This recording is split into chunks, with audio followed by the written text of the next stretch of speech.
Pwede ko na papatagalan. Sisimple lang ang lalaki. Di ba? Marunong ka bang magbaraha? No. Hindi ka marunong magbaraha? Sigurado ka? Pero pag-ilan sa Kate Spade, kasi may branch siya na outfit eh. Kasi wala sa pero wala na ako. Ganun lang. Okay. So, familiar ka naman sa cards. Opo. Okay, very good. So sa cards, di ba kami usually, may dalawang kulay yan eh. Red and blue. Kaya yung back design. Kadalasan yung red and blue. Na baraha.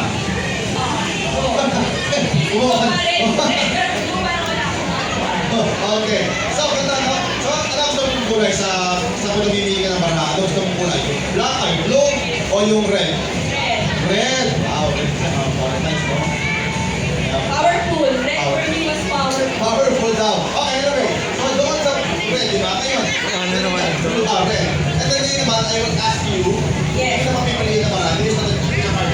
Here's the say, think of a card. Any card. Meron ka naisip? Yes. Ano yun? Skate. Spade. Spade. So, black yun. Spade. Anong value? Ano ba? Ace, 2, 3, 4, 3. 3 of spades. Okay, now, early, meron ako dito ano eh. Baraha kanina.